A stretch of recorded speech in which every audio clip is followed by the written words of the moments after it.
Good morning, friends. আমি ওলালো দেই আজি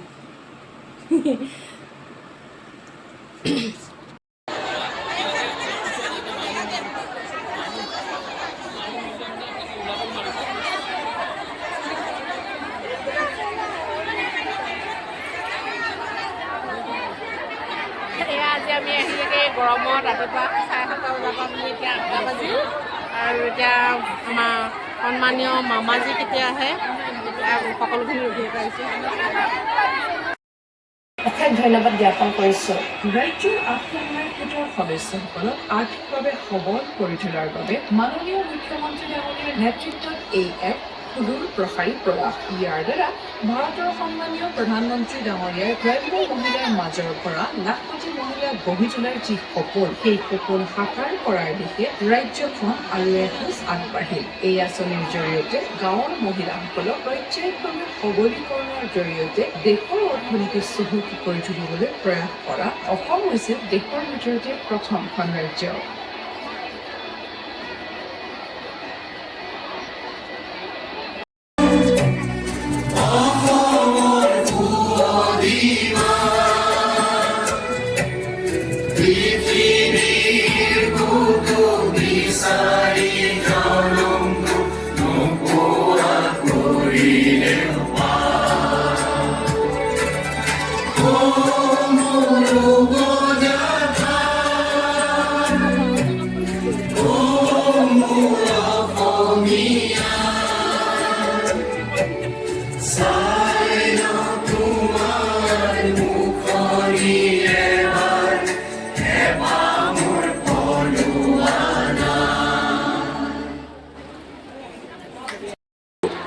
অসমৰ মাননীয় মুখ্যমন্ত্ৰী ডক্টৰ হিমন্ত বিশ্ব শৰ্মা ডাঙৰীয়াই এই অভিযান সৰ্বপ্ৰথমে বিশ্বনাথ জিলাৰ বিহালীত আৰম্ভ কৰিছে।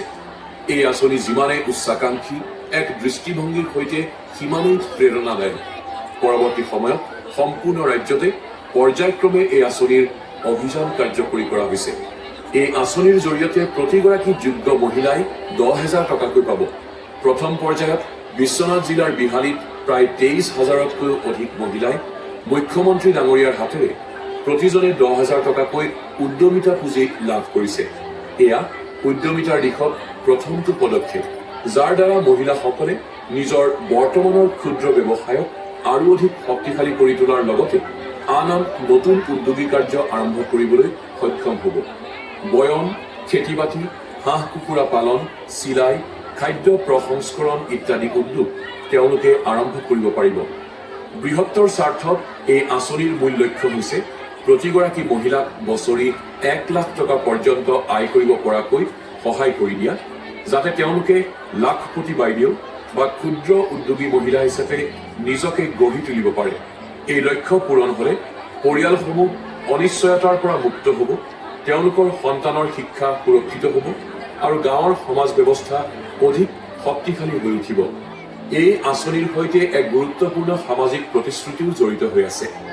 এই আঁচনিৰ উপভোক্তাই নিশ্চিত কৰিব লাগিব যে তেওঁলোকৰ কন্যা সন্তানসকলক বিদ্যালয়ত নামভৰ্তি কৰা হৈছে, যাতে কন্যা শিক্ষা দৃঢ় হয়। পৰিয়ালে জনসংখ্যা নিয়ন্ত্ৰণৰ নিয়ম মানিব লাগিব আৰু অমৃত বৃক্ষ আন্দোলনৰ সময়ত ৰোপণ কৰা গছপুলিবোৰৰ সুৰক্ষা আৰু বৃদ্ধিও সুনিশ্চিত কৰিব লাগিব। ইয়াৰ দ্বাৰা অৰ্থনৈতিক ক্ষমতা বৃদ্ধিৰ সৈতে সামাজিক দায়িত্বও সংযুক্ত হৈ অঞ্চলটোত সম্পূৰ্ণ আৰু সন্তুলিত প্ৰগতিৰ পথ প্ৰশস্ত হ'ব। এই আঁচনিখনৰ পৃষ্ঠভূমিত এক সুদৃঢ় কাঠামো আছে। ইয়াক মুখ্যমন্ত্ৰী সমগ্ৰ গ্ৰাম্য উন্নয়ন যোজনাৰ অধীনত কাৰ্যকৰী কৰা হৈছে আৰু অসম ৰাজ্যিক গ্ৰামীণ জীৱিকা অভিযান হ'ব মূল সংস্থা বা গুৰি ধৰোঁতা। তেওঁলোকে প্ৰতিটো স্তৰত স্বচ্ছতা, প্ৰত্যক্ষ লাভ হস্তান্তৰ থোৰতে ডিবিটি আৰু জবাবদিহিতা নিশ্চিত কৰিব। মুখ্যমন্ত্ৰী মহিলা উদ্যমিতা অভিযান কেৱল এখন অৰ্থনৈতিক আঁচনিয়েই নহয়, ই অসমৰ এক বৃহৎ দৰ্শনৰ অংশ, য'ত নাৰী শক্তিক আগবঢ়াই লৈ যাবলৈ অৰুণোদয়, ছোৱালীৰ বাবে বিনামূলীয়া শিক্ষা, পেঞ্চন, বিনামূলীয়া খাদ্যশস্য, দীনদয়াল অন্ত্যোদয় যোজনা আৰু ৰাষ্ট্ৰীয় গ্ৰামীণ জীৱিকা অভিযানৰ দৰে মিছনসমূহ অন্তৰ্ভুক্ত হৈ আছে। এই সকলোবোৰ লগ লাগি মহিলাক জীৱনৰ প্ৰতিটো পৰ্যায়ত শক্তিশালী কৰাৰ এক সামগ্ৰিক প্ৰচেষ্টাক প্ৰতিনিধিত্ব কৰে কিয়নো যেতিয়া এগৰাকী মহিলা আগবাঢ়ি যায় তেতিয়া পৰিয়ালটো সমৃদ্ধ হয় যেতিয়া বহু পৰিয়াল সমৃদ্ধ হয় তেতিয়া এখন সমাজে উন্নতি কৰে যেতিয়া সমাজ উন্নত হয় তেতিয়া ৰাজ্যই এক মৰ্যাদাপূৰ্ণ সুযোগ আৰু বিকাশেৰে পৰিপূৰ্ণ ভৱিষ্যতৰ দিশে আগবাঢ়ে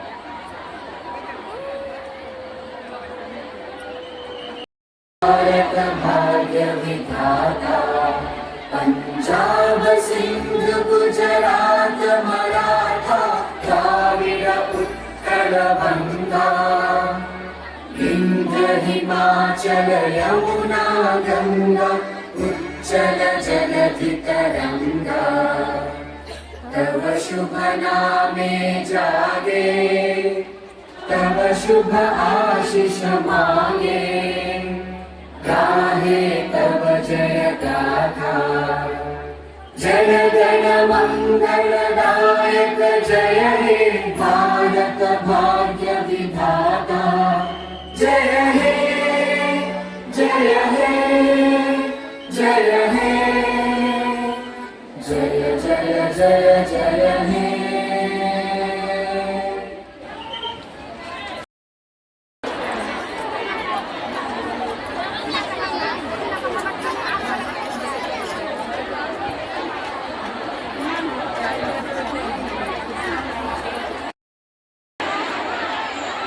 আমাৰ সকলোৰে আদৰৰ শ্ৰদ্ধাৰ মাননীয় মুখ্যমন্ত্ৰী ডক্টৰ হিমন্ত বিশ্ব শৰ্মা ডাঙৰীয়া খন্তেক সময়ৰ ভিতৰতে তেখেত মঞ্চলৈ আহিব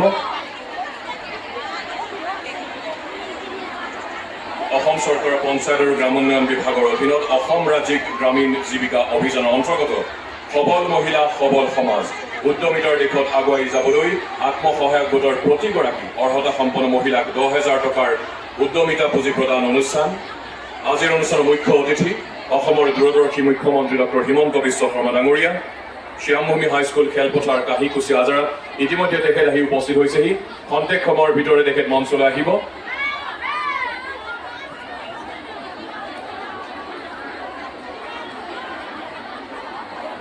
তেখেতৰ সৈতে মঞ্চত আসন গ্ৰহণ কৰিব গুৱাহাটী লোকসভা সমষ্টিৰ সাংসদ শ্ৰীমতী বিজুলী কলিতা মেধি বাইদেউ পশ্চিম গুৱাহাটী সমষ্টিৰ বিধায়ক ৰমেন্দ্ৰ নাৰায়ণ কলিতা অসম চৰকাৰৰ অতিৰিক্ত মুখ্য সচিব ডক্টৰ বি কল্যাণ চক্ৰৱৰ্তী কামৰূপ মহানগৰ জিলাৰ জিলা আয়ুক্ত সুমিত সত্তাৱান মহোদয় অসম ৰাজ্যিক গ্ৰামীণ জীৱিকা অভিযানৰ ৰাজ্যিক আপোনালোক সকলোৰে মৰম আদৰৰ বাবে তেখেত আজি আপোনালোকৰ মাজলৈ আহিছে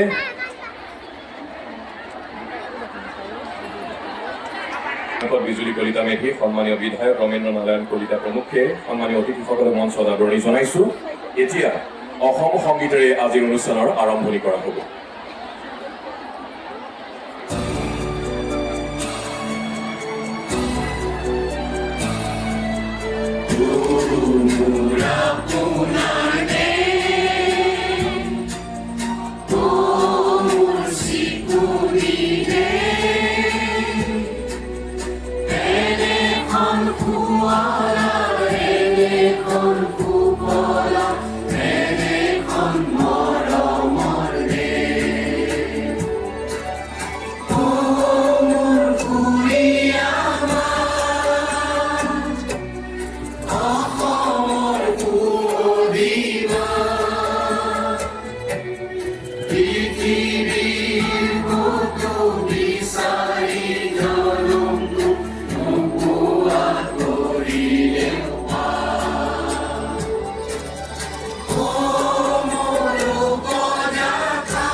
প্ৰথমে 10,000 পিছত আমি 25,000 টকাকৈ আগবঢ়াম অসমৰ 30 লাখ মহিলাক 10,000 টকা কৰি দিয়াৰ মুখ্যমন্ত্ৰীৰ মহিলা উদ্যমিতা আঁচনিৰ আমি আৰম্ভণি কৰিম এই আঁচনিখনৰ মূল উদ্দেশ্য হৈছে আত্মসহায়ক গোটৰ সদস্যসকলক গ্ৰাম্য ক্ষুদ্ৰ উদ্যোগী অথবা লাখপতি বাইদেউ হিচাপে গঢ়ি তুলিবলৈ তেওঁলোকক বছৰি 1 লাখ টকাকৈ উপাৰ্জন কৰিবলৈ।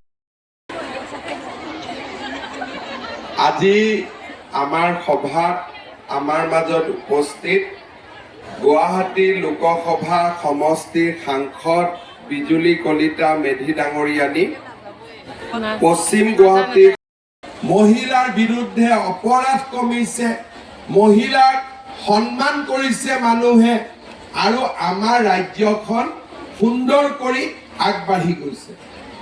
এইবাৰ মুখ্যমন্ত্ৰী হিচাপে মই নতুন আছিলোঁ, শিকোতে বুজোতে সময় লাগিলে। অহা বছৰ আমি ইয়াতকৈও মহিলাৰ কাৰণে আৰু ভাল ভাল আঁচনি লৈ আহিম, যাতে আমাৰ মহিলাসকল সকলো দিশতে শক্তিশালী হৈ থাকিব পাৰে। আজি মই বহুত দীঘলীয়াকৈ নকওঁ, আমাৰ আজি বেলেগ বেলেগ সমষ্টিত প্ৰায় 40,000 মহিলাই একোটা সমষ্টিত এই মহিলা উদ্যমিতা অভিযান লাভ কৰিছে। কিন্তু জালুকবাৰী সমষ্টিত যিহেতু বহুতখিনি মহানগৰত भाग्य विधाता जय हे जय हे जय हे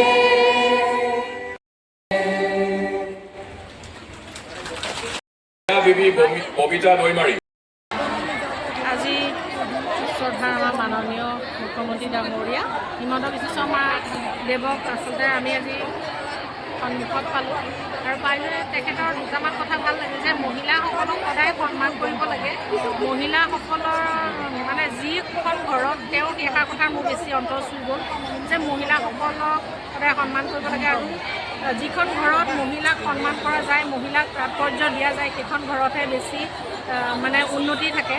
আৰু যিখন ঘৰত মহিলাৰ কথা পাতে বা মহিলাৰ নিৰ্দেশ অনুযায়ী বা চৰ্চা আলোচনা মৰ্মেহে যে আমি আগবাঢ়িব লাগে, সেনেকুৱাবিলাক কথা কোৱাৰ কাৰণে কৈছে। তেখেতে এইটোও উদাহৰণ দিলে যে মোৰ ঘৰত মোৰ মানুহগৰাকীৰ কথা মতেহে মই চলোঁ, বাহিৰত মোৰ কথা মতে চলে, কিন্তু মোৰ ঘৰত মোৰ কথা মতেহে চলে। গতিকে এনেকুৱা ধৰণৰ কথা কোৱা দেখি মোৰ ভাল লাগিলে যে হয়, কথাটো প্ৰেক্টিকেল আৰু পজিটিভ কথাই ক'লে যে মহিলাক আমি যিমানে সন্মান দিব জানো ঘৰখন মানে সুন্দৰ হ'ব, সুচল হ'ব। আৰু আপোনালোকৰো এটা অনুৰোধ জনালোঁ যে আপোনালোকেও চেষ্টা কৰিবচোন। যিসকল পুৰুষে মহিলাক সন্মান দিবলৈ টান পায়, মানে আগশাৰী দিবলৈ টান পায়, মহিলাসকলৰ লগত আলোচনা কৰি নিজৰ ঘৰখন চলাবলৈ টান পায়, তেওঁলোকক এটা অনুৰোধ কৰিলোঁ যে সঁচাকৈ তেওঁ যদি এজন যদি CM হৈ যদি আমাক যদি এইখিনি আদৰ্শ যদি দেখুৱাব পাৰিছে, আমি সৰল সহজ মানুহেনো কিয় নোৱাৰোঁ নহয় যে নিজৰ ঘৰখন শুদ্ধ কৰিবৰ কাৰণে। কোৱা কোন চোৱা मैंने देश की 2 करोड़ बहनों को लखपति बनाने की गारंटी दी थी। हमारे देश में सेल्फ हेल्प ग्रुप में काम करने वाली 1 करोड़ बहनें जब लखपति दीदी बनती हैं तो नीचे धरती कितनी बदल जाती है। अब इस बजट में हमने लखपति दीदी बनाने के लक्ष्य को और बढ़ा दिया है। अब इसका लाभ असम की मेरी हजारों लाखों बहनों को भी जरूर होने वाला है। यहां स्वयं सहायता समूह से जुड़ी सभी बहनों के लिए अवसर ही अवसर आने वाले हैं। অসম চৰকাৰৰ পঞ্চায়ত আৰু গ্ৰাম উন্নয়ন বিভাগৰ অন্তৰ্গত অসম ৰাজ্যিক গ্ৰামীণ জীৱিকা অভিযানৰ অধীনস্থ আত্মসহায়ক গোটৰ সদস্যসকলক নিজৰ জীৱিকাৰ উত্তৰণ আৰু অৰ্থনৈতিক স্বাৱলম্বিতাৰ